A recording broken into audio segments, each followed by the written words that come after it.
Worried about your drinking? Reserve your place on today's free Quit Drinking webinar and get a copy of my best-selling book, Alcohol Lied to Me, as a gift just for turning up. www.stopdrinkingexpert.com. Hey, how you doing?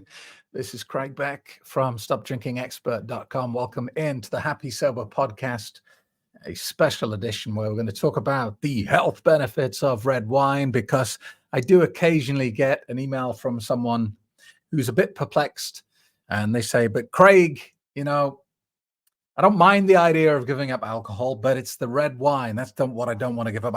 The idea of having a glass of red wine with a steak in a restaurant, and besides that, it's good for my heart. So I don't really want to give that up. So let's talk about it. Is red wine good for your heart? No. Thanks for watching, and I'll see you in the next episode. No, all right. That's an oversimplified answer, of course, but it's not, and it's been proven it's not. So let's dig into some detail. First of all, let's talk about what the claims are, because the health benefits of red wine is one of those things that gets shared a lot on social media. People tend not to share the health benefits of grape juice, even as though it's exactly the same.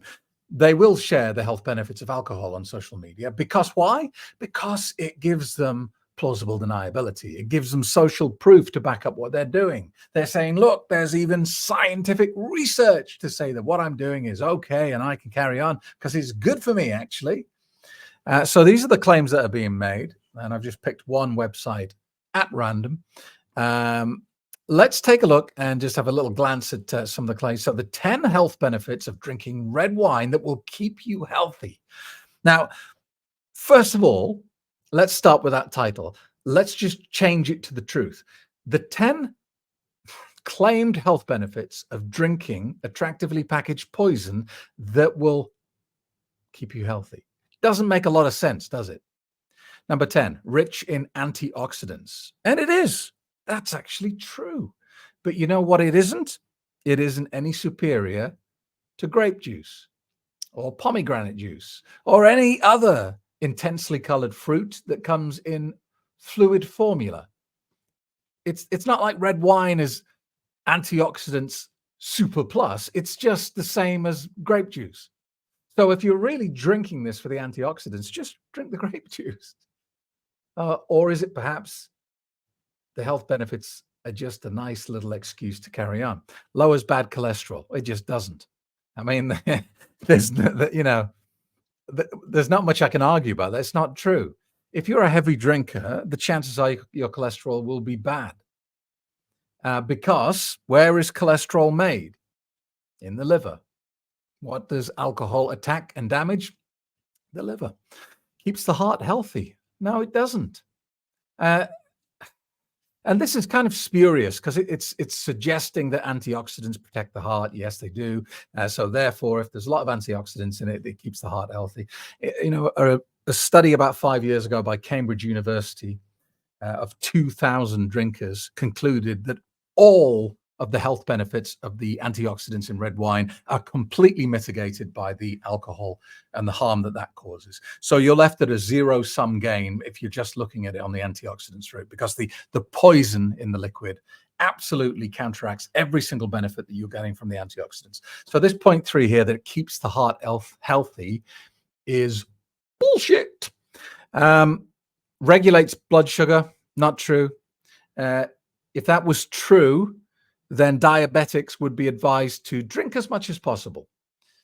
When you got diabetes and you went to the doctor, they'd say, well, it's very bad news. You've got diabetes, but the good news is now you can drink as much as you want because that stuff's great for regulating blood sugar. In fact, the opposite is true. You get diabetes and the doctor says, well, look, you're going to have to be very careful about drinking alcohol from now on because it interferes with the way your body metabolizes food and sugars and fats and proteins and all this sort of stuff. So this is just an outright lie, but it's not as big a lie as number 5, reduces the risk of cancer. I mean, that's like saying asbestos reduces the risk of lung cancer. It's that ridiculous. I mean, here is a substance that is a certified, known carcinogenic. It has been known and identified by scientists as a carcinogenic for about 10, 15 years now. It's not debatable. It's as cancerous as tobacco smoking is. So for this, I mean, White Lane, whoever you are, you should be absolutely ashamed of yourselves for promoting alcohol as a reducer of the risk of cancer. That's just outrageous, irresponsible, and downright narcissistic. Helps treat the common cold. Garbage. Garbage. How can something that damages your immune response help fight off an infection?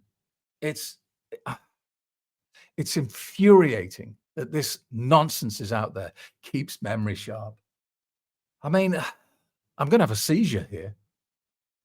Have you heard of alcoholic wet brain? I mean, it appears like dementia.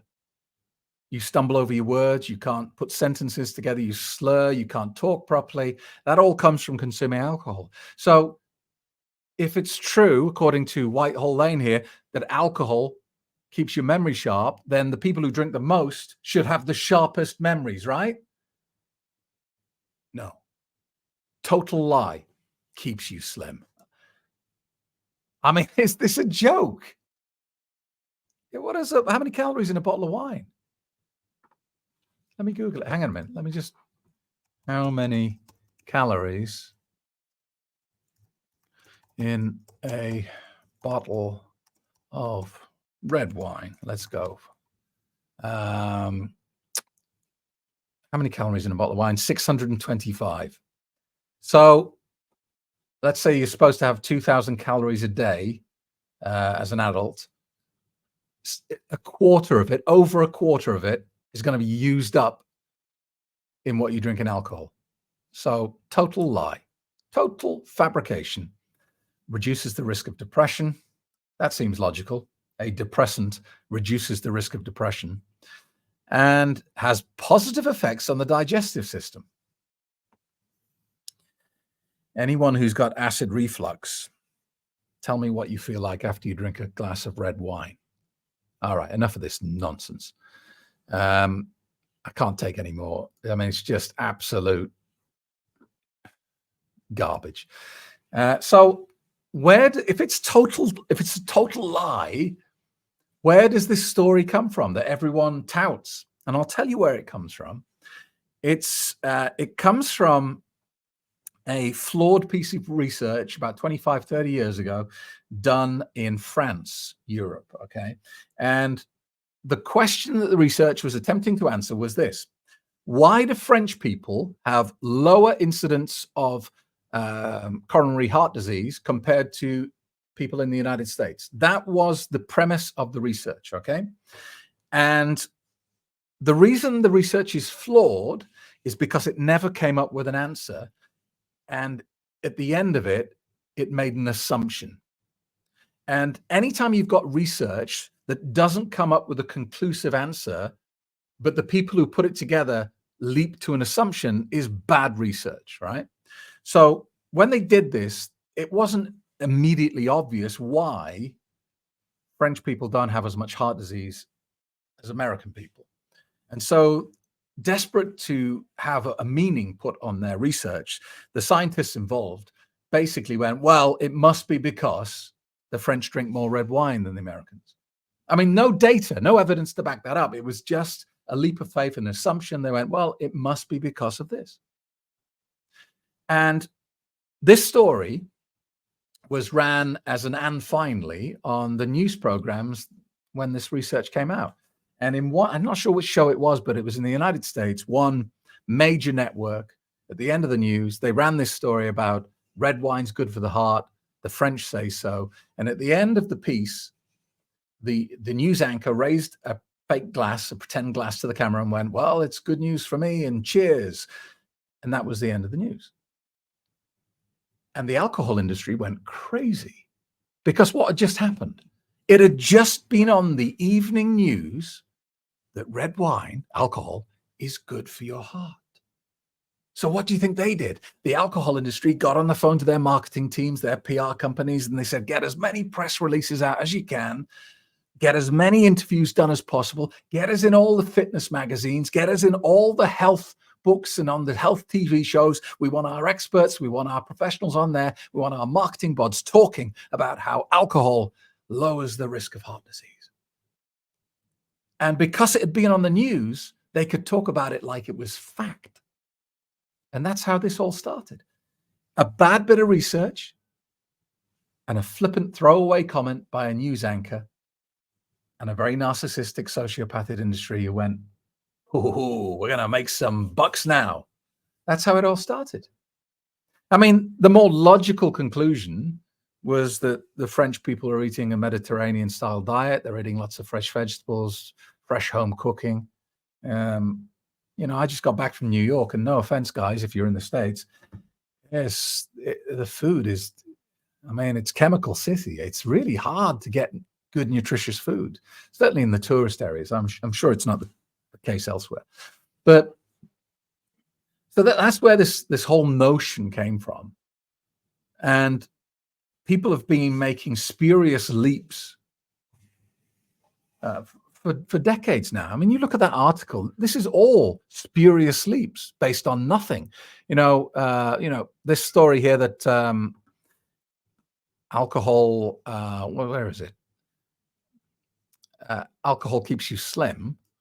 I mean, I don't know where they got this from, but, end-stage alcoholics are normally undernourished and normally quite, skinny and almost anorexic in appearance. Why? It's not because of the slimming effects of alcohol. It's they've destroyed their body so much that they can no longer keep food down. So they feel nauseous all the time. They can't eat. They don't want to eat. And when they do eat, they vomit. That's not a good thing. It's not like alcoholics, you look at them and go, wow, he's so healthy. Helps treat the common cold. I mean, I don't know where they've got this from, but it could be that if you put some living cells into a Petri dish and you pour alcohol in, it destroys the cells. So therefore, alcohol kills viruses, alcohol kills germs. I mean, that's a real spurious leap to get to helps treat the common cold. You've got stomach acid in your stomach that kills cells and viruses anyway. So I'm not sure why adding alcohol would help. Reduces the risk of cancer. I have no idea where they got that from. I mean, it just seems to be a blatant lie. And so on and so on. It's all just, it's like a 10-year-old came up with this. So look, here's the message. If you're drinking red wine because of the health benefits, time to wake up and stop deluding yourself. There are no health benefits to drinking alcohol of any sort. Zero. Not even moderate drinking. And that Cambridge study that I referred to at the start of the video concluded there is no safe amount of alcohol. There is no beneficial amount of alcohol. There is only a dose-dependent damage that you're doing on your body depending on how much of this poison you choose to drink. So if you're ready to get out of denial and deal with this, then head over to the website, stopdrinkingexpert.com. If you just want to have a little nosy around, there's loads of free articles, advice, and information. Scroll down to the bottom, click on the blog. Or if you're serious about this and you want to take action, sign up for the webinar and book your place on the next one where I'll explain in detail how I've managed to help over 250,000 people to quit drinking over the last 15 years. Thanks a lot. See you in the next episode. Worried about your drinking? Reserve your place on today's free Quit Drinking webinar and get a copy of my best-selling book, Alcohol Lied to Me, as a gift just for turning up. www.stopdrinkingexpert.com